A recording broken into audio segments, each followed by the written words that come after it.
शेतकरी संघटनेच्या माध्यमातून काम करत असताना आनंद याचा होतोय की या बिल्ल्यावरचा विश्वास लोकांचा वाढायला लागला. मला खात्री आहे की पुढाऱ्यांची सभा नाहीये, गोळा करून आणलेले लोक नाहीये, पैसे देऊन आणलेले लोक नाहीये. ती पण वेळ आपण आणू त्यावेळेस हे मैदान पुरणार नाही.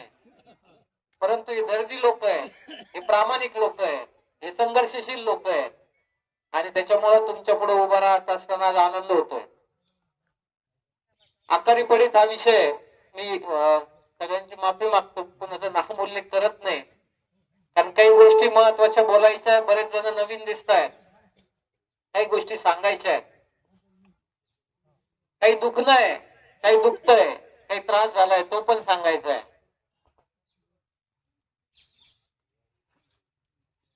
मला असं वाटतं की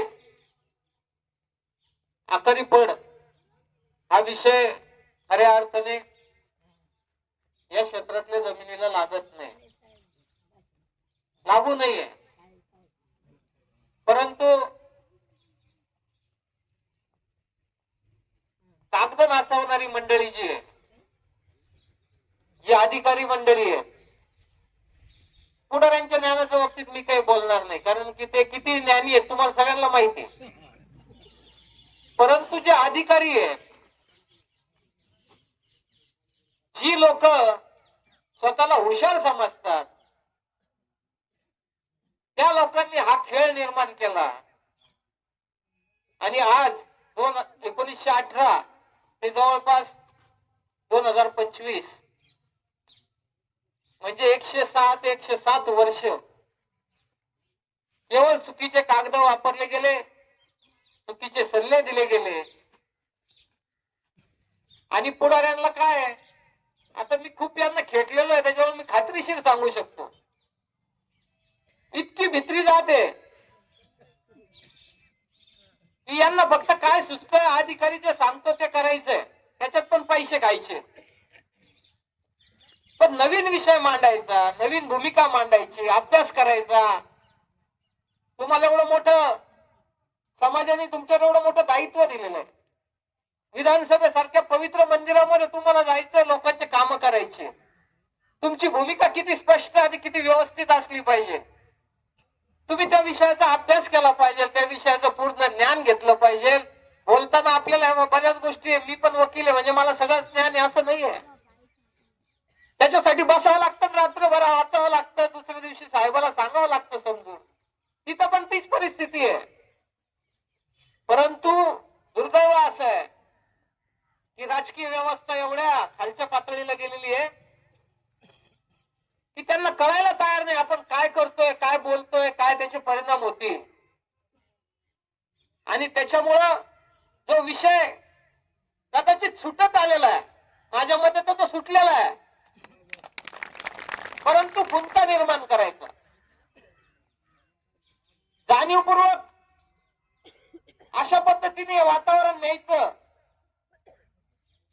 कदाचित स्वतःचा लाभ असेल, प्रसिद्धी असेल, काही असेल, पण त्याच्यामुळं जे अल्पभूधारक शेतकरी आहे, जो शेतकरी पूर्णपणे संपलेला आहे, ज्या शेतकऱ्याला एक संधी मिळाली आयुष्यातली, त्याच्यात पाय घालण्याचं काम ही मंडळी करते, त्याचं दुःख मात्र नक्की होतं. मित्रांनो, हा लढा आपण 2018 त्याच्या आधी सुद्धा गिरधर यांनी हा लढा पहिल्यांदा दाखल केला होता. त्यावेळेस चंद्रकांत पाटील रेव्हेन्यू मिनिस्टर होते. त्यांनी शेतकऱ्याला या जमिनी देता येत नाही आणि या देऊ नये अशा प्रकारची भूमिका घेतल्यामुळं उच्च न्यायालयामध्ये आपल्याला यश आलं नाही. ज्यावेळेस आमच्या असं लक्षात आलं की सगळं चुकीच्या पद्धतीने चाललेलं आहे, ज्यावेळेस मी पहिल्यांदा एक बैठक घेतली होती, त्यावेळेस मला वाटतं 15-20 जण होतो आपण. त्यावेळेस कागद पाहिल्यानंतर असं लक्षात आलं काहीतरी गडबड आहे. पूर्ण क्षमतेने एक केस कोर्टापुढे गेलेली नाहीये. पूर्ण क्षमतेने ही केस मंत्रिमंडळापुढे गेलेली नाहीये. आपण 2018ला परत याची नव्याने सुरुवात केली. याच्यामध्ये जवळपास तुम्हाला आठवतं का नाही माहित नाही, 258 जणांच्या मिसाया घेऊन याचिका आणली होती. पूर्वीच्या याचिका करते परत त्याच्यामध्ये आपण ऍड केले, 258 जण आपण ऍड करून ही याचिका आणली. पैसा घेतला का कोणाकडनं? घेतला का? प्रामाणिकपणे सांगा, मनात शंका असेल तर बोलून टाका. मी स्वतः बोललो तर साहेब तुम्हाला कोकरला तुमच्या प्लॉटवर की साहेब प्रत्येकी 200 रुपये घ्या, पण म्हणे मला रुपये नाही घ्यायचा, मला मोफत काम करते. अशी परिस्थिती आहे की आम्हाला माहिती आहे की ज्या प्रकरणांमध्ये संघर्ष आहे, ज्या प्रकरणांमध्ये सामाजिक दायित्व आहे, ज्या प्रकरणांमध्ये समाज हित आहे, तिथं शेतकरी संघटनेचं आपलं दायित्व आहे की तिथं या भिल्ल्याच्या सन्मानासाठी. आज एक परिस्थिती काय आहे, आज मला आनंद होतो. मी बऱ्याच वेळा म्हणतो, मी माझ्या वडिलांना भाषण करताना पाहिलेलं आहे आणि मी चिडलेलो आहे त्यांच्यावर. सुरेश टाके गेले वाटतं इथं. सुरेशराव, मी कितीतरी वेळा भाऊला बोललो, तुम्ही काय करायला लागले, नोकरी सोडून दिली, घरातलं असं वातावरण आहे. परिस्थिती होती. 4-5 जण पुढे बसलेले असायचे, त्याच्यात सुरेश टाके एक होते. भाषण करायचं, त्यांनी वरती यायचं, यांनी परत पुढे बसायचं. ही परिस्थिती. आज मला खरं आनंद होतो. आणि हे कशाचं द्योतक आहे की शेतकरी संघटना सुद्धा तुम्हाला काहीतरी देऊ शकते. आणि त्याच्यामुळे मला असं वाटतं की आजचा दिवस खरं सोन्याचा आहे, कारण की महिला पण या विषयामध्ये आज आल्या. कारण आमच्याकडे बऱ्याच मी पाहतो, पहिली मी महिला शाखा आता इथं नावरला काढली, कारण मला माहिती महिलांची ताकद काय. माझ्याकडे सैनिक कमी आहे, मान्य करतो, परंतु त्या सैनिकांमध्ये 10 जरी सैनिक असल्या कार्यक्रमात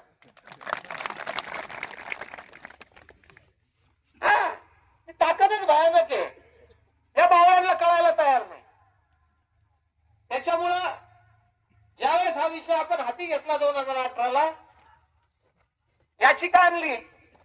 याचिका आणल्यानंतर सगळे पार्टी केले होते, म्हणजे राज्याचे प्रिन्सिपल पासून तर तुमच्या तहसीलदारापर्यंत आपण सगळे त्याच्यामध्ये प्रतिवादी केले. त्याच्यामध्ये सगळे अधिकारी आले, कमिशनर आले, रेव्हेन्यूचे अधिकारी पूर्ण आले. 18ला कोर्टाने नोटीस काढल्यानंतर मी मुद्दामून का सांगतोय, कारण की आज बरेच नवीन चेहरे मला दिसत आहे. त्यांना माहिती पाहिजे हा संघर्ष काय. ज्यावेळेस कोर्टाने नोटीस काढली त्यावेळेस जे संपलेलं प्रकरण होतं, त्याच्यामध्ये परत कोर्टाने ते प्रकरण ऐकण्यासाठी मला 2.5 तास कोर्टाशी संघर्ष करावा लागला. जे प्रकरण कोर्टाने काढून टाकलेलं होतं ते प्रकरण परत ऐकायला कोर्टाने घेतलं आणि कोर्टाच्या लक्षात आलं की हे प्रकरण परत ऐकलं पाहिजे, आणि तिथून या विषयाला सुरुवात झाली. कोर्टाने नोटीस काढली. नोटीस काढल्यानंतर आम्हाला थोडस याच्यामध्ये आता काहीतरी होईल, सरकारचं काहीतरी म्हणणं येईल, सरकारचं काय मत आहे ते येईल. अपेक्षा अशी होती की जे काही खरं आहे ते कोर्टापुढे आलं पाहिजे. हे दायित्व आहे, हे सचिवाचं दायित्व आहे, कलेक्टरचं दायित्व आहे, कमिशनरचं दायित्व आहे, आणि त्याचं कायदेशीर बंधन पण आहे. परंतु मित्रांनो, 2019ला पहिलं शपथपत्र हायकोर्टात आलं. त्याच्यामध्ये सांगण्यात आलं की या जमिनीचा या लोकांचा काही संबंध नाही, हे लोक या जमिनीचे मालक नाहीत, या जमिनी सरकारच्या जमिनी आहे. त्याच्यामुळे भास्करन पिल्लाईचं सुप्रीम कोर्टाच्या जजमेंट प्रमाणे या लोकांना जमिनी मिळू शकत नाही. ज्यावेळेस आमच्या कागदाची गोळा करायला सुरुवात केली. तहसील कार्यालय जा, प्रांत कार्यालय जा, इथं मी स्वतः श्रीरामपूरच्या प्रांत कार्यालयामध्ये सकाळी 11 ते 5:30 वाजेपर्यंत कागद पाहत होतो. गोसावी आपल्याकडचे सर्कल त्यावेळेस तिथे होते. त्यांच्या सहाय्याने मी सगळे कागद पाहिले. त्याच्यात मला काही कागद अशी मिळाली की जी शासकीय फायलीमध्ये फक्त या प्रकरणाची सुरुवात करून म्हणजे भूसंपादनाची कार्यवाही, तुम्हाला आता भूसंपादनाचा कायदा चांगला माहीत झालाय. संघर्ष चालू आहे महाराष्ट्रात, सगळीकडे लोक आता रस्त्यावर यायला लागले. भूसंपादनाची कार्यवाही चालू झाल्यानंतर ज्यावेळेस सुरुवात झाली त्याच्यानंतर कलम 6च्या पुढे, कारण की 3 टप्प्यात भूसंपादन असतं, कलम 4 असतं, 6 असतं ना 11चं भूसंपादनाचं अवॉर्ड असतं. ती कार्यवाही झाली नाही म्हणून आम्ही ते गॅझेट पाहायला सुरुवात केली. त्या गॅझेट मध्ये आम्हाला असं लक्षात आलं की या जमिनी ब्रिटिश शासनाने 1918ला फक्त कसण्यासाठी घेतल्या होत्या आणि त्या पण फक्त 30 वर्षाच्या कालावधीसाठी डेव्हलप करायच्या. त्याचं कारण पण मी शोधलं, का बरं असं ब्रिटिश शासनाला करावं लागलं, ब्रिटिश शासनाला का निर्णय घ्यावा लागला. आम्ही 1918च्या दशकामध्ये जाऊन तो विचार पाहिला की निळवंडे आपलं भंडारदरा धरण त्यावेळेस प्रस्तावित होतं. 18-19चा काळ असेल, धरणामध्ये पाणी साठणार होतं आणि त्याच्यामुळं ब्रिटिश सरकारला असं वाटत होतं की ह्या धरणाचं पाणी जे खाली आणायचं आपल्याला, जवळपास सुरेश टाकेंना जास्त या विषयात माहिती आहे, पण 48,000 हेक्टर जमीन ओलिता खाली आणायची आहे आणि ती आणण्यासाठी जे जमिनी पडीत आहेत, ज्या जमिनी जास्त वापर झालेला नाहीये, ज्या जमिनी कसण्या योग्य नाहीये, त्या जमिनी आपल्याला ऊस उत्पादनासाठी वापरायच्या आणि इथं कारखानदारी उभी करायची. हे लॉजिक होतं, हे धोरण होतं. त्याच्यामुळे ही तुमची कंपनी आली. याच्यासारख्या अजून 3 कंपन्या इथं आल्या, पण मूळ ही कंपनी होती तिच्यासाठीचा हा सगळा उपद्व्याप ब्रिटिश शासनाने त्यावेळेस केला. परंतु ते इतके, मी आता म्हणजे छाती ठोकपणे सांगू शकतो, इतके प्रामाणिक लोक होते. कुणी काही नावं ठेवत असू द्या, पण प्रामाणिकपणे त्याच्यात लिहून टाकलं की ह्या जमिनी आम्ही डेव्हलप करणार आणि परत लोकांना देणार 30 वर्षाच्या करारासाठी. मधल्या काळामध्ये भारताला स्वातंत्र्य मिळालं, 30 वर्षाचा काळ, त्याच कालावधीत नेमका आला आपलं दुर्दैव. कुणी लक्ष द्यायला नव्हतं, कुणी बोलायला नव्हतं विषयावर. त्याच्यामुळं या जमिनी ज्या 30 वर्षाच्या होत्या त्या तशाच पुढं सरकारी नावावर पुढं चालू राहिल्या. त्याला नवीन नाव दिलं गेलं आकारी पडीत. आकारी पडीत नाव दिलं गेलं. शासनाने या ज्या जमिनी या कंपन्यांकडे होत्या, सिलिंगचा कायदा आल्यानंतर ज्या जमिनी जास्तीच्या आहेत त्या शासनाने स्वतःच्या ताब्यात घेतल्या. आहे का संबंध? सरकारचा काही संबंध आहे का? भारत सरकारचा याच्याशी काही संबंध आहे का? या जमिनी त्यांच्या बापाच्या आहे का? मग असं असताना फक्त कागदोपत्री घोडे चुकीच्या पद्धतीने नाचवले गेले आणि त्याच्यामुळं ज्या सिलिंग कायद्याखाली आलेल्या जमिनी आहेत त्याच्यामध्ये खंडाच्या जमिनी असतील, आकारी पडा असेल, अजून सिलिंगच्या कायद्याखाली आलेल्या जमिनी असतील, या सगळ्या जमिनी ज्यावेळेस यांच्या लक्षात आलं की या जमिनी फार मोठ्या प्रचंड प्रमाणात जमा झालेल्या आहे शासनाकडे आणि आता त्या जमिनी करणं काही शासनाच्या अखत्यारीत नाही किंवा त्यांच्याकडनं होऊ शकणार नाही. म्हणून यांनी नवीन शक्कल लावली की जे इथं उभं केलेलं आहे ना, हे नालायकपणाचं लक्षण आहे. हे गोरगरिबाच्या रक्ताचं हक्काचं पिळवलेलं हे लक्षण आहे. आणि हे महामंडळ अस्तित्वात आणलं की ज्या महामंडळाकडे या सगळ्या जमिनी यांनी सुपूर्द केल्या. जमिनी सुपूर्द करताना उद्देश काय होता ते पण तुम्ही लक्षात घ्या की कारखानदारी इथली जगली पाहिजे, कारखानदारी इथली चालली पाहिजे आणि त्याच्यासाठी या जमिनीमध्ये फक्त ऊसाचंच पीक घेतलं गेलं पाहिजे, ही प्रमुख भूमिका होती या जमिनी देताना. मी का सांगतोय त्याचा आता पुढे तुमच्या लक्षात येईल. की ज्या वेळेस या जमिनी फक्त ऊस पिकासाठी आणि कारखानदारीसाठी वापरायच्या होत्या, सिलिंगच्या जमिनी होत्या, लोकांना वाटत होतं आपल्या जमिनी गेल्या, आपण शांत होतो, निवांत होतो. ज्यावेळेस असं लक्षात आलं की खंडकरांच्या जमिनी मागे देण्याचा निर्णय शासनाने घेतला, त्या प्रक्रियेमध्ये आकारी पडीत हा सुद्धा एक विषय आला. मला वाटतं रामराजे निंबाळकरांची ती कमिटी होती, त्या कमिटी पुढे ज्यावेळेस हा विषय आला त्यावेळेस त्यांनी सांगितलं आकारी पड हा विषय वेगळा आहे, खंडकरी हा विषय वेगळा आहे. सध्या खंडकऱ्याच्या जमिनी आपल्याला परत द्यायच्या आहे. त्या बाबतीतला म्हणजे आकारी पडीच्या बाबतीतला निर्णय शासनाने त्यांच्या स्तरावर घ्यावा. का बरं लिहिला असेल? का लिहिला असेल? 4च ओळी लिहिलेल्या आहेत त्या सगळ्या, त्याच्यामध्ये फक्त 4 ओळी आकारी पडीच्या बाबतीत लिहिले. त्याचं कारण असं होतं की आकारी पडीत हा विषय त्यावेळेस संघर्षात तेवढ्या ताकदीचा नव्हता जेवढ्या ताकदीचा निर्णय खंडकऱ्यांचा होता. फाटा टाकून दिला. फाटा टाकून शासनाचा विचार तुम्ही करा. शासन एवढं प्रामाणिक असतं तर संघर्ष कशाला झाला असता? मग ते 4 ओळीच्या विषयावर तो विषय मागे पडला. त्याच्यानंतर जमिनी सुटायला सुरुवात झाल्यानंतर आकारी पडीचा प्रश्न परत ज्वलंत झाला.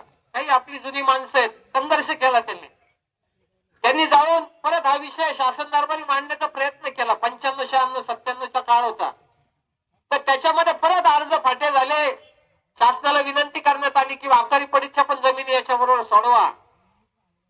परंतु त्यावेळेस शासनाच्या वतीने स्पष्ट सांगण्यात आलं की या संदर्भातला कायदा नाहीये, या जमिनी शासनाच्या मालकीच्या जमिनी झालेल्या आहेत, त्याच्यामुळे ह्या परत करण्याचा कुठंच प्रश्न येत नाही.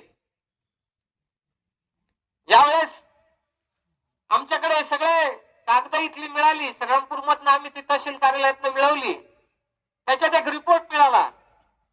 तो रिपोर्ट असा होता, त्यावेळेसचे कलेक्टर मला नाव आठवत नाही, त्यांनी असंच लिहिलं होतं रिपोर्ट मध्ये की या प्रकरणाची सुरुवात खरं तर 1918ला झाली आहे.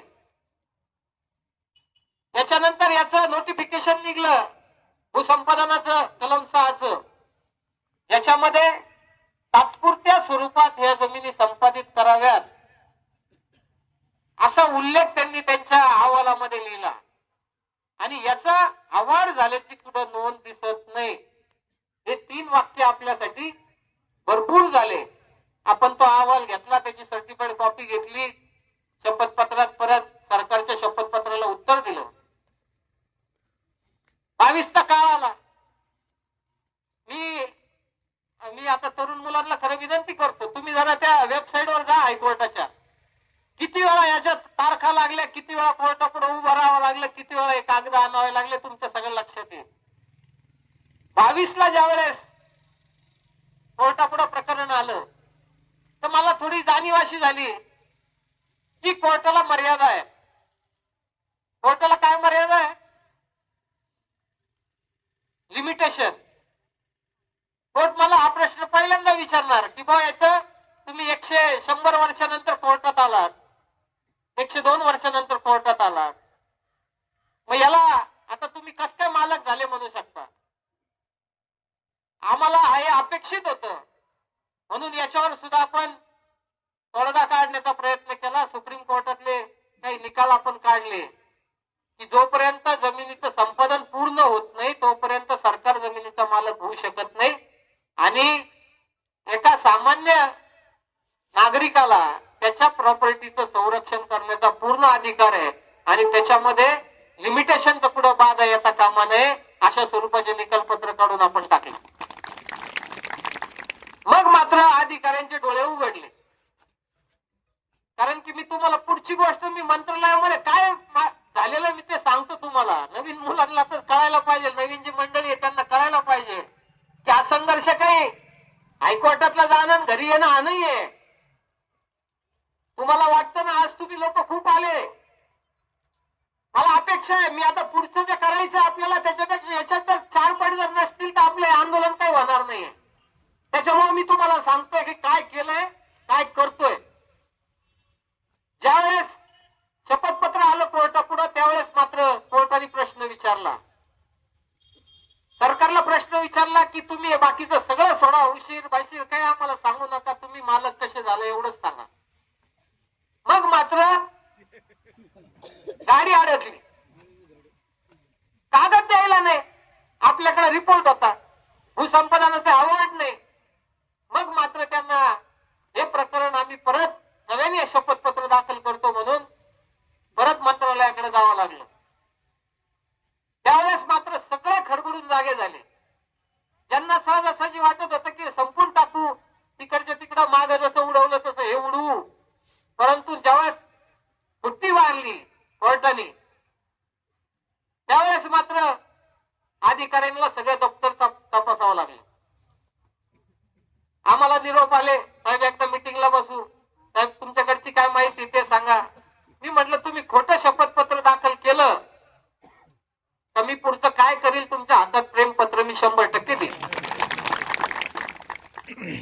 दुसऱ्या वेळेस शपथपत्र आलं, त्याच्यामध्ये शब्दांचा खेळ कसा आहे तुम्हाला सांगतो. कोर्ट काय आहे की मला कधी कधी असं वाटतं की न्यायदेवता खरं डोळ्यावर पट्टी आहे ना, ते काही वेळा चांगलं पण आहे. त्याच्यात असं लिहिलं की भूसंपादनचं अवॉर्ड आम्हाला मिळून आलं नाही. शब्द पहा, शब्द काय लिहिला, भूसंपादनाचा अवॉर्ड आम्हाला म्हणजे याचा अवॉर्ड झालेला आहे पण आम्हाला मिळून आलं नाही. अलग लक्षात हे उद्योग. मग मी म्हटलं आलं शपथपत्र, आपण लगेच प्रिन्सिपल सेक्रेटरी, कमिशनर, कलेक्टर, इथला तहसीलदार, प्रांत यांच्या विरोधात अवमान याचिका आणली, कोर्टाची दिशाभूल केली, कोर्टाला चुकीची माहिती पुरवली. तर यांनी फक्त तो कागद दाखवावा, नाही तर हे शब्द जे लिहिलेले शपथपत्रामधले ते मागं घ्या. कोर्टाला ते पाहिल्यानंतर पटलं, कोर्ट दाखवा अवॉर्ड कुठे. अडचण झाली, अवॉर्डच नाही. मग अवॉर्ड नाही म्हटल्यावर मात्र मग सगळं वातावरण बदलायला सुरुवात झाली. मग आमच्या बैठका मुंबई, पूर्वीचे मंत्री, माझा प्रॉब्लेम काय, मला आता कोणीतरी म्हटलं तुम्हाला राजकारण कळत नाही. खरंय, मी खरं मी मान्य करतो ते, कारण मी नालायक माणूस नाही. मला कुणाबद्दल काही वाईट बोलायचं मला पटत नाही. त्यांच्या प्रारब्धात जे ते त्यांनी केलं. मी ज्यावेळेस मुंबईला गेलो, आपली काही सचिन वगैरे शरद, अहो या पोरांनी करा किती मेहनत घेतली, मी तुम्हाला काय सांगू. मी शब्द तिकडून टाकायचा, यांनी पळायचं. तर काय बिचारे पदरमोड करून चाललेले सगळा कार्यक्रम. तिथं गेल्यानंतर मंत्री महोदयांपुढे सगळ्या विधी शाखेचे लोक, रेव्हेन्यूचे लोक, सगळ्यांची मिटिंग लागली. मिटिंग लागल्यानंतर तिथे चर्चा सुरू झाली. नाव मात्र एकाचं घेतो मी, तुम्हाला मागचे रेव्हेन्यू मिनिस्टर माहिती, त्याच्यावर मी नाव नाही घेणार. नितीन करीर नावाचा सेक्रेटरी तिथं बसलेला होता, राज्याचा महसूलचा सगळ्यात मोठा अधिकारी समोर माझ्या बसलेला होता. मी त्याच्या समोर होतो, आदरणीय मंत्री महोदय तिथं बसलेले होते आणि बाकीचे सगळे अधिकारी, सगळे क्लास 1 अधिकारी बसलेले होते. विषय निघाल्यानंतर नेहमीप्रमाणे अधिकाऱ्यांची जी खोड असते, जी आता पण भोगतोय आम्ही, आता सुद्धा त्यांनी खूप काड्या केलेल्या आहेत, पण सोडणार नाही मी, एकाला सुद्धा सोडणार नाही. तुम्हाला सांगतो, आयुष्यातला खूप वेळ दिलेला या गोष्टीसाठी, मी सोडणार नाही त्याला सुद्धा. तिथं बसल्यानंतर मला असं सांगण्यात आलं, आणि मला सांगत असताना मंत्री महोदयांना सांगितलं की साहेब फार मोठा विषय आहे, 7,500 एकर जमीन शासनाची. हे लोक काही इतके दिवस झोपले होते का? माझं डोकं सरकलं. झोपले होते का म्हणजे का आमच्या बापाची जमीन तुम्ही म्हणजे गिधाडासारखी ती दाबून धरली. माझं थोडासा आता थोडं मी संयमी आहे आता, पण तरी म्हटलं मी जास्त रिॲक्ट करत नाही, पण माझ्या डोक्यात खटका मात्र मी ठेवतो बरं. मी काय एवढा साधा माणूस नाही, सगळं सांगतो मी. काय माझ्या डोक्यात मात्र खटका राहतो, सगळं बोलू दिलं मी. पण त्याला म्हटलं करीर साहेब, तुम्ही मंत्री महोदयांना जी माहिती दिली, तुम्ही शासन म्हणून मालक आहात का? सध्या मालक कोण आहे, शासन कोण आहे? नौकर आहात या भाषेत तुम्ही माझं रेकॉर्ड करा. तुम्ही नौकर आहात त्या पद्धतीनेच तुम्ही काम करायला पाहिजे. तुम्ही चुकीची माहिती माननीय मंत्री महोदयांना देताय. तुम्ही भास्करन पिल्लाय, मला माहिती तुम्हाला काय करायचंय. तुम्हाला सुप्रीम कोर्टाचा निवाडा आणून समोर ठेवायचा आहे जेणेकरून हे प्रकरण इथं बंद झालं पाहिजे. पण मी ते होऊ देणार नाही. तुम्ही भास्करन पिल्लाय सांगता त्यांना सांगता या 100 वर्ष झालेल्या जमिनी आहेत, यांचा काही संबंध राहिलेला नाही. यांचे कोण मालक आहे ते आता हे नाही आहेत, अर्ज करणारे लोक कोण आहेत ते माहित नाही, आणि यांना जमिनी कशा द्यायच्या. त्यांना म्हटलं उच्च न्यायालयाला तुम्ही जे आता बोलला तेवढंच फक्त तुम्ही कागदावर लिहून द्या, मग बघतो मी तिथं काय करायचं. तुम्ही जे बोललात ते अतिशय चुकीचं बोलला. मंत्री महोदयांनी निर्णय घ्यायचा आहे. आता महाराष्ट्रामध्ये किती जमिनी वाटल्या गेल्या हे जर मी काढायला लागलो तर मग मात्र तुमची पळताभुई थोडी होईल. या हक्काच्या जमिनी आहे लोकांच्या, या जमिनी संपादित झालेल्या नाहीयेत. तुम्ही फक्त संपादनाचा आवाड दाखवा, मंत्री महोदयांपुढे ते ठेवा. आपण हा विषय इथंच संपू. मी पुढे बोलणार नाही. ज्यावेळेस मी अशी भूमिका घेतली त्यावेळेस मात्र मंत्री महोदयांना लक्षात आलं की प्रकरणामध्ये गांभीर्य आहे. तोपर्यंत असं चाललं होतं जसं तुम्ही या मी येतो, फोटो काढा, निवेदन द्या. हे काही शॉट आपल्या पुढे नाही. कागदाला कागदच पाहिजे. त्यांनी सांगितलं कलेक्टर, मी म्हटलं साहेब तुम्ही फक्त, मला माहिती होतं कलेक्टरकडे हा रिपोर्ट आहे, मी जो कोर्टात दाखल केलेला आहे. मी त्यांना म्हटलं कलेक्टर साहेबाला लाईनवर जर घेता आलं तर आपला हा विषय इथं संपू शकतो. त्यांनी व्हिज्युअली त्या कलेक्टर साहेबाला फोन करून स्क्रीनवर लाईनवर घेतलं तिथं मीटिंग चालू असताना. आणि मंत्री महोदयांनी प्रश्न विचारला की या जमिनी संदर्भात अवॉर्ड झालेले आहेत. पहिल्यांदा त्यांनी आडेवेडे घ्यायचे कारण त्याच्या लक्षात एवढे मोठे सगळे अधिकारी बसले. कलेक्टर माणूस बिचारा जीव एवढा होता, मंत्रालयात बसलेले मोठे अधिकारी. पहिल्यांदा आडेवेडे घेतले. मग मी म्हटलं साहेब परत एकदा त्यांना विचारा की मग याचा अवॉर्ड झालेला आहे का, बाकी काहीच सांगू नका तुम्ही. त्यांनी साहेबांनी ज्यावेळेस विचारलं याचा अवॉर्ड झालेला आहे का, त्यांनी स्पष्ट शब्दात सांगितलं याचं अवॉर्ड झालेलं आमच्याकडे कोणतीच नोंद नाही. मी म्हटलं विषय संपला, कशाचा भास्कर पिल्ला येईल, कशाचं काय. साहेब म्हणजे इतकी माणसं चुकीच्या पद्धतीने तुम्हाला सांगताय. माझी विनंती आहे तुम्हाला की हा प्रश्न अजित काळे जाऊ द्या, मी माध्यम आहे, परंतु तुमच्या हातून जर हा प्रश्न सुटला देवाऱ्यात ठेवतील. मतदान बाजूला राहू द्या. मतदान बाजू तिथंच बोललेलो आहे मी की फोटो लोक देवाऱ्यात ठेवतील. एवढे 7,500 एकर जमीन साहेब, 100 नाही. मी तर घेतली, कशी घेतली माझं मला माहिती. अख्खा आयुष्य खर्च केलं तेव्हा ती जमीन घेतली. ज्या लोकांच्या हक्काच्या आहे त्यांना जर मिळालं तर कदाचित श्रीरामपूर तालुक्यातले 9 गावातले लोक मात्र कायम तुम्हाला दुवा देतील. आणि हे कायदेशीर आहे. हे काही आम्ही हात पसरून मागत नाहीये, आमच्या हक्काचं आहे. फक्त निर्णय घेण्याची प्रक्रिया तुमच्या हातात असल्यामुळे तुम्ही हा निर्णय घ्या. मित्रांनो ते म्हटले एक काम करू, आता हे सगळ्यात असा विषय, सेक्रेटरी असे म्हणतात, तुम्ही असं म्हणतात, कलेक्टर साहेब तसं म्हणता. आपण एक काम करू, हे प्रकरण महाअभियोक्ता जो आहे म्हणजे मुख्य सरकारी वकील महाराष्ट्र शासनाचा जो मुंबईत बसतो त्याच्याकडे आपण हे प्रकरण ओपिनियनला पाठवू. आता काय होतंय की मी वकिली करतो आणि परत शेतकरी संघटनेचं पण काम करतो. त्याच्यामुळे माझे विचार असे झालेत की बा या माणसाला काहीतरी मिळालं पाहिजे, या भावनेतूनच मी ते प्रकरण हाताळणार ना, स्वाभाविक. त्या माणसाला काय घेणं आहे, त्याला काही घेणं नाही ना. एवढे एक तर कागद ठेवले, कधी वाचायचं आणि कधी सांगायचं. नोट तयार केली गेली लॉ अँड ज्युडिशरीनी, लॉ अँड ज्युडिशरीचा विभाग आहे.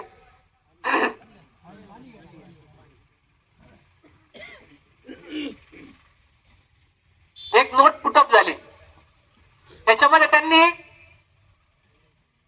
त्यांच्याकडे काही कागदच दिले नाही, जी कागद देणं गरजेचं होतं. दुसरी चक्कर माझी मुंबईला की नेमकं काय चाललंय पाहायला. आम्ही त्या एजंटच्या ऑफिसला होतो, मला वाटतं शरदराव होते, आपण 5-6 जण होतो, आमचा तलवार होता. त्यावेळेस माझ्या लक्षात आलं की एजीच्या ऑफिसला पूर्ण कागदच आलेले नाहीये मंत्रालयातलं. मी त्यांना विनंती केली भेटून, साहेब हे प्रकरण फार माझ्या दृष्टीने फार महत्वाचं आहे, मला याच्यातनं रुपया मिळणार नाही, तुम्ही खात्री करून घ्या कुठं पण बोलून. परंतु माझे जे शेतकरी आहेत तिथले, त्यांच्या आयुष्यात जर कधी सुख मिळालं तर मला मरताना मात्र समाधान मिळेल, याच्यासाठी मी धडपड करतो. तुम्ही ही फाईल कृपया परत मागवा. मी परत 15 दिवसांनी येतो. त्यांनी पत्र तयार केलं, फाईल परत, त्याच्यात काही कागद आहेत का अजून सांगितलं, फाईल आली नाही. आम्हाला अपेक्षितच होतं. आम्ही सगळे कागदाची झेरॉक्स करून त्यांच्या पुढे सगळं प्रकरण ठेवलं. मला माहित नाही राजकारण, मला राजकारण कळत नाही, परंतु उच्च न्यायालयापुढे परत शपथपत्र आणलं गेलं, ज्याच्यात सांगितलं की या जमिनी शेतकऱ्यांना देता येत नाही. मग मात्र माझा विश्वास या व्यवस्थेवरचा उडाला की जी माणसं स्वतःचा सन्मान करून घेतात, लोकांना, गोरगरीब लोकांना बोलून निवेदन हातात घेतात, फोटो काढतात, व्हॉट्सअप, फेसबुकला आणि पत्रकारांमध्ये ते सर्क्युलेट करतात, परंतु त्यांची मानसिकता इतकी घाणेरडी असेल, माझा विश्वास उडाला. म्हटलं आता जे करायचं आपण हायकोर्टात करू. प्रकरण जेव्हा हायकोर्टात सुनावणीला लागलं, आपलं सुदैव सरकार पडलं. आत्ताचे पालकमंत्री, त्यांना ते खातं मिळालं. सगळ्यात पहिले आपण असू, शनिवार होता, मला चांगलं आठवतं, त्यांनी शुक्रवारी शपथविधी, गुरुवारी का शुक्रवारी शपथविधी झाला आणि शनिवारी आपण त्यांना भेटलो. बरोबर आहे शरदराव? तिथं जाऊन त्यांचा सन्मान करायचा, काही मला काही परमेश्वरांनी सगळं काही दिलेलं, अशी भिकारचोट धंदे मला करायचे नाही. परंतु जो माणूस तिथं निर्णय प्रक्रियेमध्ये, त्याचा सन्मान करणं माझं कर्तव्य आहे. मी कदाचित त्यांच्या विरोधात खूप केसेस केल्या मी त्यांच्या विरोधात, प्रचंड असं, म्हणजे आता ते तुम्ही जर काही ऐकलं असेल तर तुम्हाला मी सांगतो त्याच्यात ते खोटं वाटणार, परंतु केवळ माझ्या इगोसाठी, माझ्या सन्मानासाठी, किंवा मला कमीपणा वाटेल म्हणून मी जर हा विषय हाताळला असता, मी म्हटलं असतं विखे पाटील कशाला भेटायला जायचं, मी तर त्यांच्या विरोधात एवढ्या केसेस दाखल केलेल्या. आमची मानसिकता नाही, आम्हाला माहिती आम्हाला पुढे जायचंय. तिथं गेलो, त्यांचा सन्मान केला आणि त्यांना विनंती केली की साहेब, परमेश्वराने एक आम्हाला परत संधी दिली की तुम्ही आता या खुर्चीवर आहे, तर ह्या विषयाला तुम्ही न्याय द्यावा. ते म्हणे हा विषय माझ्या सुद्धा माहितीतला आहे. त्याचं कारण पण असं होतं की ज्यावेळेस विखे पाटील विरोधी पक्ष नेते होते आणि बाळासाहेब थोरात हे रेव्हेन्यू मिनिस्टर होते, मीच एक नोट तयार करून त्यावेळेस विखे पाटलांना गिरधर आसनेंच्या माध्यमातून दिली होती. लक्षवेधी लागली होती त्यावेळेस, आणि तोच विषय आम्ही त्या दिवशी घेतल्यानंतर ते म्हणे हा विषय मला पण माहिती आहे, आपल्याला या विषयात काम करायचं, आपण करूया. काही ज्या चर्चा चालल्या त्याला पूर्णविराम द्यायचा आहे मला. कारण काय होतं, याच्यात राजकारण आणलं तर हातातोंडाशी आलेला घास जाणार आहे. माझं काही नुकसान नाही वैयक्तिक, पण मला आयुष्यात खंत राहील की जेवढं चांगलं बाळ आपण जन्माला घातलं ते आपल्या हातून नेलं. त्याच्यामुळं मला तुम्ही काही म्हणा तुम्ही, पण मला जे करायचंय, मला माहिती आहे जमिनी कशा घ्यायच्या आणि मी कशा घेणार आहे. अपमान, मान या पद्धतीने जर करायला गेलो तर मला असं वाटतं की आपल्याला काही हातात मिळणार नाही. आपल्याला पुढे संघर्ष करायचा आहे. कोर्टातली संघर्ष वेगळे आहेत, राजकीय संघर्ष वेगळे आहेत, आणि अधिकाऱ्यांपुढे जाऊन मांडणी वेगळी आहे. त्याच्यामुळं ज्यावेळेस हा विषय आला त्यावेळेस आमच्या त्याच्यानंतर कमीत कमी 4 ते 5 बैठका झाल्या. हे सांगितलं पाहिजे. त्यावेळेस आपण त्यांना सगळे कसं चौकटीत बसतंय दाखवून दिलं, कायदा कसा आहे ते दाखवून दिला, कुठून आपल्याला शिरता येईल हे दाखवून दिलं. हे दाखवल्यानंतर मात्र हा प्रस्ताव गतीत आला. उच्च न्यायालयापुढे जेव्हा प्रकरण सुनावणीला आलं, कोर्टाने सांगितलं आम्हाला बाकीचं काही माहित नाही, तुम्ही आम्हाला महिन्याभराच्या आत सांगा सगळं. कारण की शेवटी पालकमंत्री जे त्यावेळेचे रेव्हेन्यू मिनिस्टर होते, त्यांनी सांगितलं जे काही खरं आहे ते माझ्या पुढे ठेवा. याच्यात जर कधी काही असेल उद्योग तर मग हा विषय माझ्या भागातला आहे, त्याच्यामुळे जे काही असेल ते क्लिअर सांगा. आवड आलं नाही तर हा सगळीकडेच लागेल. म्हणून मग शासनाने असं ठरवलं की आपण याच्यामध्ये दुरुस्ती आणू, कायद्यामध्ये दुरुस्ती आणू आणि त्याच्यात या जमिनी शेतकऱ्यांना कशा देता येईल ते पाहू. मित्रांनो, हा सगळा संघर्ष होता. शासनाला हे निर्णय घ्यायला भाग पाडलं ते कोर्टाच्या व्यवस्थेने. कोर्टाचा पूर्णपणे त्यांना दट्टू होता मागून. आणि ज्यावेळेस हा निर्णय झाला त्यावेळेस कोर्टाकडे पत्र आणलं की सदरच्या जमिनी आम्ही शेतकऱ्यांना देतोय, परंतु कायदेशीर अडचण असल्यामुळे याच्यात कायदा दुरुस्त होणं गरजेचं आहे आणि त्याची प्रक्रिया आम्ही लवकरात लवकर करू. उच्च न्यायालयाने सांगितलं ही सगळी प्रक्रिया तुम्हाला 8 आठवड्यात करायची. आणि काल कधी झाला? ऑगस्ट, 14 ऑगस्ट, 15 ऑगस्टला आपण आनंद साजरा केला, तुम्हाला आठवत असेल. 14 ऑगस्टला उच्च न्यायालयापुढे जेव्हा एक प्रकरण आलं, कोर्टाने आदेश केला की 8 आठवड्याच्या आत तुम्ही प्रक्रिया पूर्ण करा आणि शेतकऱ्याला जमिनी वाटा. आता विषय संपायला पाहिजे का? संपायला पाहिजे का नाही? का आपल्याला फक्त एवढंच करायचंय? कोर्टात गेलेलं आहे, वकील लढतोय, जमिनी मिळणार आहे, तो खपुरायला काही लोक खपतायत, आपण आपलं मस्त घरी जाऊ. ज्या वेळेस निर्णय झाला माझ्या ऑफिसला मी बोर्ड लावून टाकला की कुणी रुपया देऊ नका, आपण सगळ्यांना. अहो गर्दी तुम्हाला काय सांगा, ही गर्दी रोजच होती तिथं. कागद गोळा करून नावं लावून घ्यायला ही गर्दी रोजच होती. परंतु ज्यावेळेस हे प्रकरण मागं यायला लागलं परत, त्यावेळेस मात्र वाईट याचं वाटलं की ज्या लोकांसाठी आपण संघर्ष करतोय, ज्या लोकांसाठी रात्र रात्र फिरून इथून मी 1-1, 2-2 वाजता गेलेलो वकील साहेब, इथल्या मिटिंगा करून गावातल्या संध्याकाळच्या कोर्टात दिवसभर काम करायचो, संध्याकाळी मिटिंग घ्यायचो आणि इथून रात्री जायचो मी. वाईट याचं वाटलं की सगळं ज्यांच्यासाठी मी संघर्ष करतोय त्या लोकांना काहीच वाटायला तयार, त्याच्यात राजकारण यायला लागलं, काही भांडवलं घुसली याच्यात, हा काही पण बोलायला लागली, काही चर्चा करायला लागली. मी आजही म्हणतो मला श्रेय देऊ नका, तुमच्या या पक्षामध्ये आहात, त्यांनी काम करू नाही तर नको करू, तुम्ही त्यांना श्रेय द्या, आम्ही त्याचा सत्कार करेल, फक्त याच्यात काळ्या मात्र काही करू नका. सुरुवात झाली ज्यावेळेस असं लक्षात आलं की बाबा हे प्रकरण आता दुसऱ्या दिशेने चाललेलं आहे. राज्यपालांची भेट घेतली, राज्यपालांबरोबर चर्चा केली. त्यांच्या डोक्यात आता बोललं पाहिजे, कारण की आता निर्णायक परिस्थिती. मी इतके दिवस खूप दाबून ठेवलंय. इथं असं सांगण्यात आलं ते कुणी सांगितलं हे सुद्धा मला माहिती, पण योग्य वेळ आल्यावर त्या माणसाचं नाव घेऊन मी ती सगळी चर्चा करणार आहे. राज्यपालांना असं सांगण्यात आलं की या जमिनी स्क्वेअर फुटावरच्या जमिनी आहेत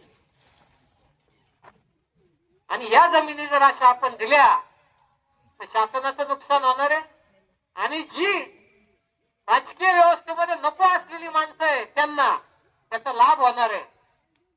अशा प्रकारचं ब्रीफिंग केलं गेलं आणि त्याच्यामुळे ती फाईल 1 वर्ष राज्यपालांच्या ऑफिसमध्ये पडून राहील.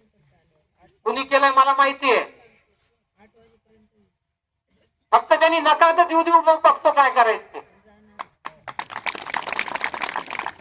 तो किती मोठा असला, कोणत्याही पदावर असला ना, त्याला कुठून ओढून आणायचं ते आपल्याला माहितीये. 1.5 वर्ष ती फाईल तिथं पेंडिंग राहिली आणि मधल्या काळामध्ये मात्र या भांडगुळांचा इतका सुळसुळाट चालू झाला. या जमीन हडपणाऱ्या, कारण मी आता पुणे जिल्ह्यातली पण एक केस हातात घेतलेली, 2,500 एकरची ती पण केस आहे. लँड माफिया आम्ही ज्यांना म्हणतो, जमिनीचे 2 नंबरचे धंदे करणारे लोक आहेत, त्यांना या जमिनी शेतकऱ्याला देऊ द्यायच्या नाहीये. त्यांना या जमिनी शेतकऱ्याला मिळाल्या नाही पाहिजे, अशा पद्धतीची कार्यवाही चालू झाली. आणि या ऑफिसचे जे गद्दार लोक तिथे बसलेले आहेत पुण्यामध्ये, त्यांनी चुकीची माहिती देऊन नवीन आलेल्या पालकमंत्र्याच्या डोक्यात वेगळी भूमिका घातली. सुदैवाने त्यांच्या त्या रेव्हेन्यू मिनिस्टर त्यांच्याकडे सुद्धा आम्ही 4 वेळा मीटिंग केल्या. आता मला हे माहित नाही, मी जे ऐकतोय माझा तसा फार विश्वास बसत नाही अशा गोष्टीला, पण आता आपल्याला पण काही गोष्टी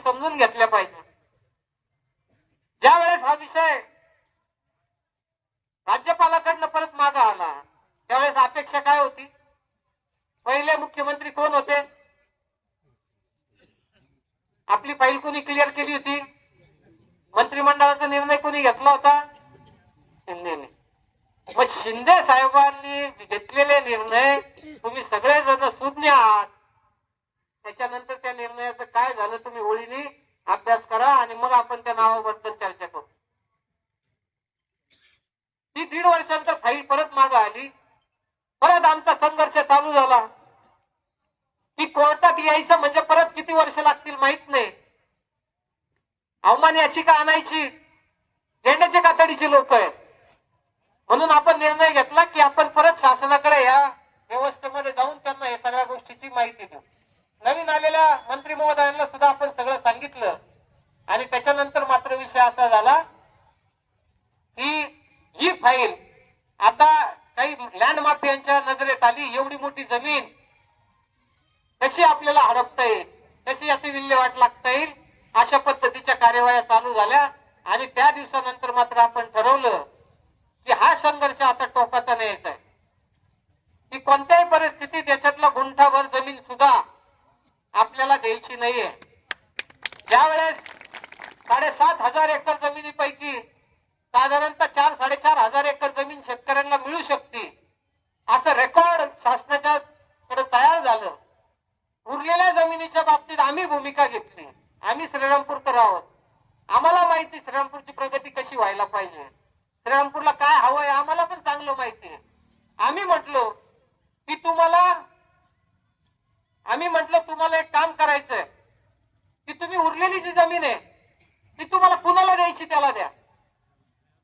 आम्ही का तिथं आडवा येणार नाही, पण पहिली जमीन आमच्या शेतकऱ्याला द्या. त्याच्यानंतर राहिलेल्या जमिनीचं काय विल्हेवाट लावायची तुम्ही लावा. मित्रांनो, प्रॉब्लेम काय आहे की एवढी उपजाऊ जमीन, कायदे काय सांगता की शेती करण्यासाठी इथं काय आणायचं तुम्हाला? गवत उगवायचंय. फॅक्टरी विक्टरी येत नाही, काहीतरी डोक्यात घेऊ नका. मी सगळा अभ्यास केलेला आहे. इथं गवत उगवायचंय, गवत, आणि ते गवत इंधन म्हणून वापरायचंय.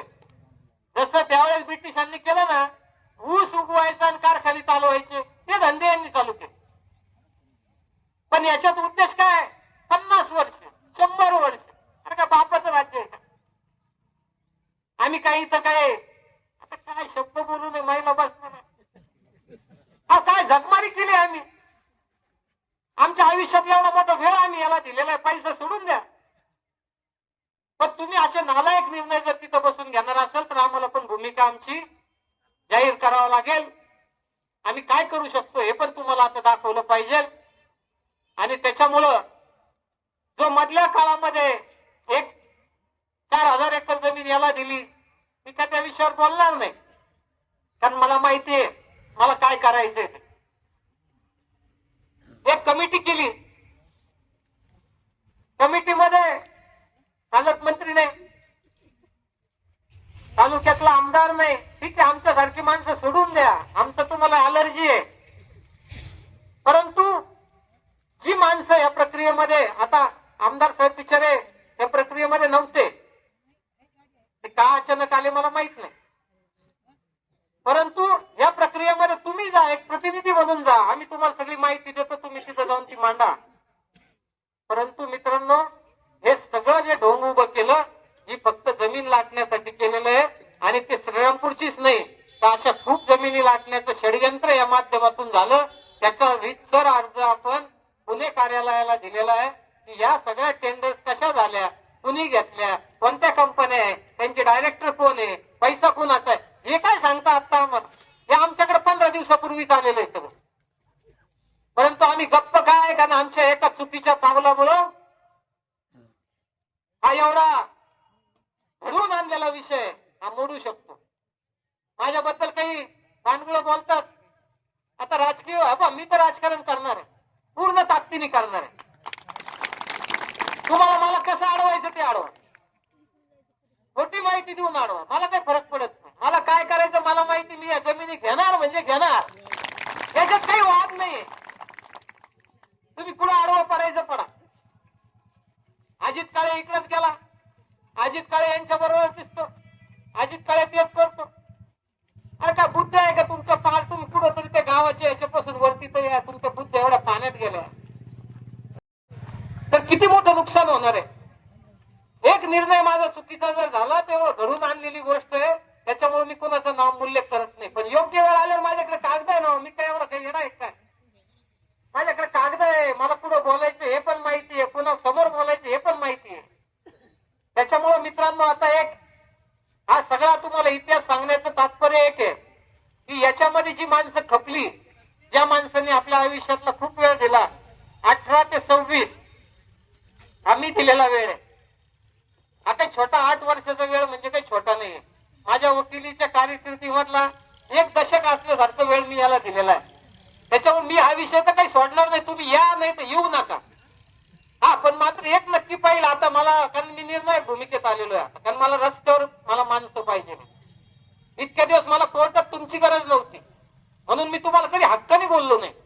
परंतु इथून पुढे मला रस्त्यावर लागणार आहे, त्याच्यामुळे मी तुम्हाला हक्काने आज बोलतो की मी आज आलेल्या माणसांची नावाची यादी मुद्दामून करायला लावली. मला ते करावं लागणार आहे.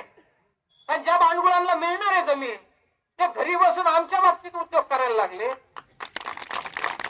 मग आम्ही पाहू ना, जमीन द्यायच्या वेळेस पण आम्हीच आहे. लक्षात घ्या, मी जरी राहिलो नाही तर माझे सगळे इथं बसलेले ते बी उद्योग करून पाहिले. दिलीपराव मी खमके आहे, मी काय असं एवढं लुस मी काय एवढा लेतो त्याचं नाहीये. ते पण उद्योग झालेले. कुठं अडवायचं मला त्यांनी, कुठं माझी अडवणूक केली, माझं आर्थिक कोंडी कुठं केली, सगळं झालेलं आहे. पण मी काय खात नाही. ज्या वेळेस निर्णायक परिस्थिती निर्माण होती, ज्यावेळेस या भगिनी माझ्या बरोबर जेलमध्ये बसतील ना, एवढी फाटल मुख्यमंत्र्याची सुद्धा.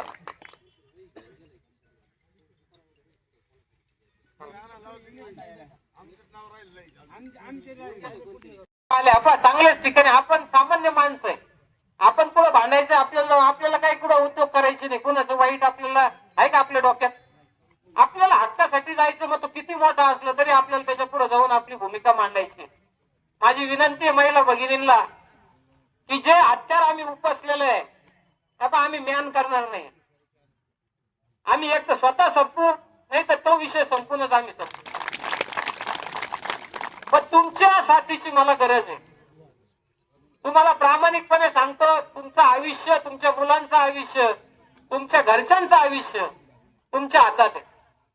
तुम्ही जर आज घरात बसून राहिल्यात तर आमच्यासारखे माणसं लढले तर काही उपयोग होणार नाही. धारातीर्थी पडू. व्यवस्था फार वाईट आहे. आमची तयारी, पण आम्हाला असं वाटतं की जी निर्णय परिस्थितीमध्ये आपण आलेलो आहे तिथं काही चुकीमुळे काही गोष्टी होऊ नये आणि त्याच्यामुळे तुमच्यावर जास्त दायित्व आहे की तुम्ही एक दिवस चूल बंद ठेवा. परंतु या विषयाकडे गांभीर्याने लक्ष द्या, कारण की एका एका घरामध्ये 10-10, 20-20 एकर जमीन येणार आहे. करोडो रुपयाची प्रॉपर्टी तुम्हाला मिळणार आहे आणि त्याच्यात जर कधी तुम्ही उभे राहिले नाही तर तुम्हाला मात्र काळ माफ करणार नाही. मी तुम्हाला आत्ताच सांगतो. आम्ही म्हणू आम्ही हारलो कुठं, की आमच्या मागे पाठ राखत नव्हती. आमचा संघर्ष चालू आहे. आम्ही शेवटपर्यंत जर कधी हारलो तर मात्र तुम्हाला दोष आम्ही दिल्याशिवाय राहणार. त्याच्यामुळं 20 तारखेला याच्यापेक्षा कमीत कमी 4 पटीने जर लोक तुम्ही आणू शकलात, गांधी पुतळा श्रीरामपूरला सकाळी 11 वाजता आत्मक्लेश आंदोलन करण्यासाठी गांधी बाबाच्या पायापाशी जाऊन बसायचंय.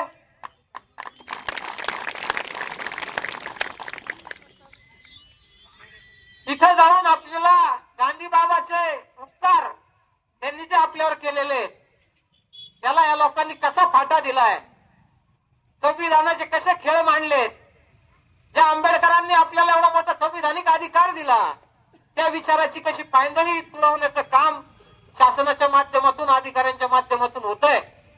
आणि त्याच्यामुळे आपल्याला स्वतःला आत्मक्लेश करून घ्यायचा आहे.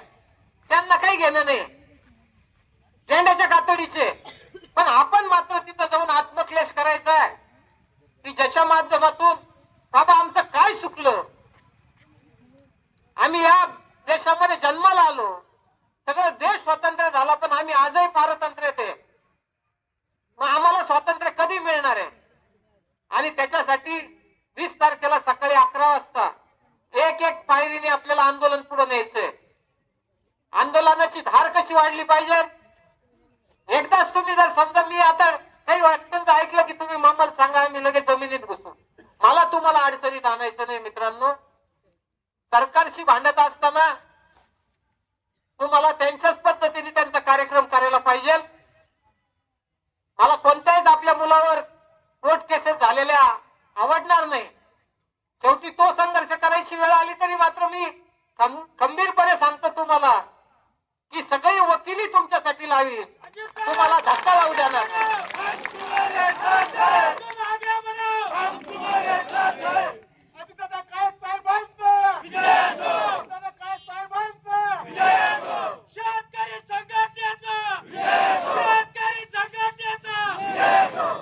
मित्रांनो 20 तारखेला मात्र कोणतंच काम काढू नका.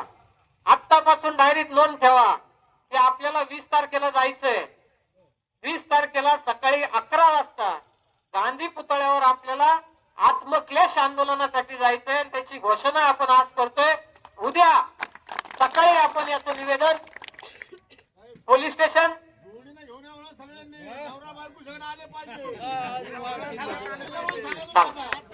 पोलीस स्टेशनला तहसील कार्यालयामध्ये आपल्याला निवेदन द्यायचंय.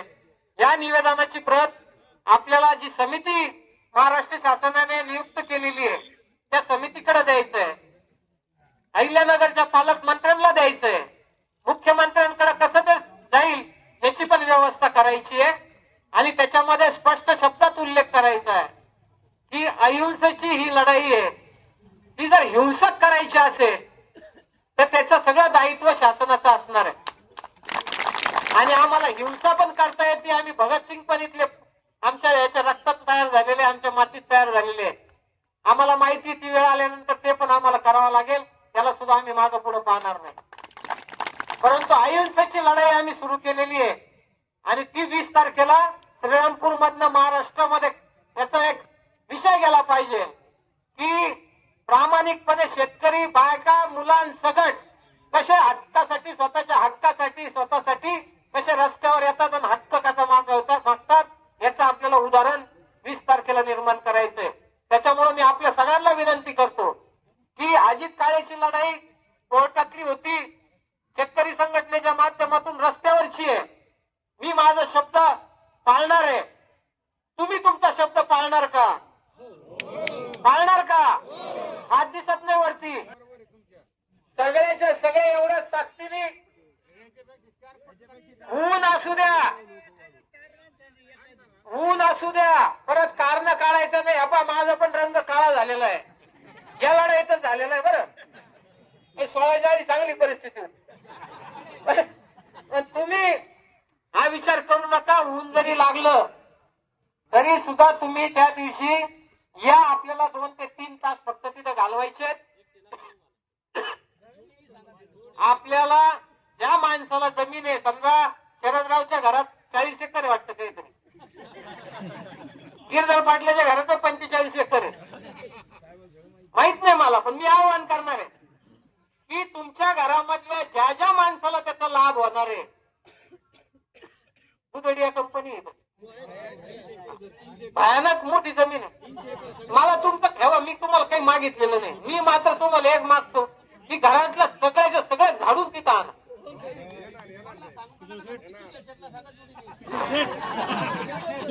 तुम्ही पत्नी बरोबर तुम्ही देवाला जाता का नाही? तिला घेऊन जाता का नाही? घेऊन त्याने आता काय ते बंद केलं काय?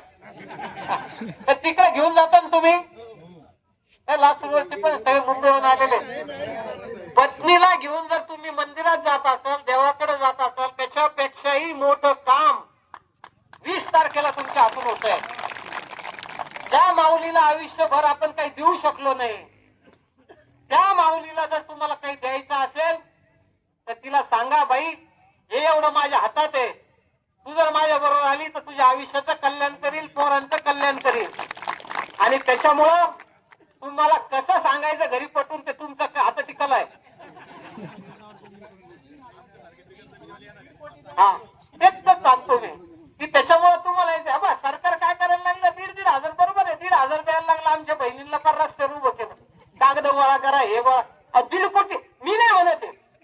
तू वर्गणू काय नाव त्याचं त्याला काही माहित नाही प्रकरण काय तो म्हणतोय जमिनी याच्याकडे द्या आणि त्याच्या काय म्हणजे तुम्ही काय बोलताय विधानसभेमध्ये तुम्ही प्रश्न मांडताय चुकीच्या पद्धतीने माहिती देताय. अहो ती जमीन आमची जमीन झाली कोर्टाने निकाल दिलेला आहे. तुम्ही प्रश्न काय विचारायला पाहिजे होता की या जमिनी शासन किती दिवसात शेतकऱ्याला देतो तर मी म्हटलं असतो विरोधी पक्ष जिवंत आहे. तुम्ही राजकारण करताय तुमच्या डोक्यात मोह भरलेला आहे घाण भरलेली आहे आणि तिथं जाऊन तुम्ही काय म्हणताय माझा काँग्रेस बिग्रेस आमच्याकडे काही प्रेम नाही बा आम्हाला काही भाजप काँग्रेस शिवसेना प्रेम नाहीये. जो माणूस खरा आहे त्याची पाठराखण आम्ही करू. आम्ही विखे पाटलाची केली त्याला एक दुसरी झालं रे तो विषय आम्ही आज घेणार नाही. परंतु आम्ही जे सांगतोय ज्या माणसाने जे केलं ते बोलण्याची माझी दानत आहे. त्या माणसाने जर प्रामाणिकपणे हा प्रश्न विचारला असता तर मी दिलीपराव तुम्हाला माहिती मी काय सांगितलं होतं. हा आपलं सगळं स्पष्ट आहे की बा जमिनी कोर्टाने दिलेला निकाल आहे मंत्रिमंडळाने दिलेला निर्णय आहे तर या जमिनी शेतकऱ्यांना किती दिवसात तुम्ही देणार हा साधा प्रश्न पाहिजे होता आणि त्याचा पुढचा राजकीय प्रश्न तुम्ही विचारू शकले असते की 4,000 एकर जमीन देता कशी हा प्रश्न विचारण्याची ताकद तुमच्यात पाहिजे होती. पण तुम्ही काय केलं हे दिलं सोडून तुमचं राजकारण एक तर पूर्ण पण घराला ओळखली नाही. ओळखली का तिथं बोलायचं होतं ना मग जमीन कुठे गेली कुणाला गेली आहे का दम आहे का बोलले नाही ना. मग शेतकऱ्याला द्यायचे म्हटलं तर काय म्हणे साहेब 1.5 कोटी जमिनीची किंमत आहे म्हणे एकरी 1.5 कोटी. मग भगिनींना तुम्ही बघा 1.5 कोटी रुपये मंत्री म्हणतोय विरोधी पक्ष नेता. मग तुम्ही लक्षात घ्या जर 1.5 कोटी रुपयाची जमीन आपल्याला मिळवायची आहे तर आपल्याला संघर्ष करावा लागेल आणि आजच्या जमान्यामध्ये तुम्हाला घरी बसून काहीच मिळणार नाही. आमच्यासारखी माणसं येतील लढतील संपतील परंतु समाज काही सुधारणार नाही. त्याच्यामुळे हे दायित्व तुमच्यावर आहे. त्याच्यामुळे विनंती करतो की आताची जी संधी आहे ती परत हातातून घालू नका. परत म्हणू नका गावागावात सावडीवर बसून की अजित काळेने काही केलं नाही म्हणून. हे सगळा दोष मी तुमच्यावर देणार आहे. आणि आज एवढं स्पष्ट का बोलतोय कारण की आज मला तुमची गरज आहे. जोपर्यंत मला कोर्टात मंत्रालयात अधिकाऱ्यांपुढे तुमची गरज नव्हती मी तुम्हाला कधीच बोलवलं नाही. परंतु मला आता तुमची गरज आहे. तुम्ही जर तिथे येऊन ती ताकद दाखवली तर मला खात्री घ्यावा लागेल आणि आपण तो घेतल्याशिवाय शांत बसणार नाही. मित्रांनो उशीर खूप झाला परंतु मला हे सांगणं माझ्यासाठी सुद्धा गरजेचं होतं कारण मी काय केलं हे गावात कळलं पाहिजे.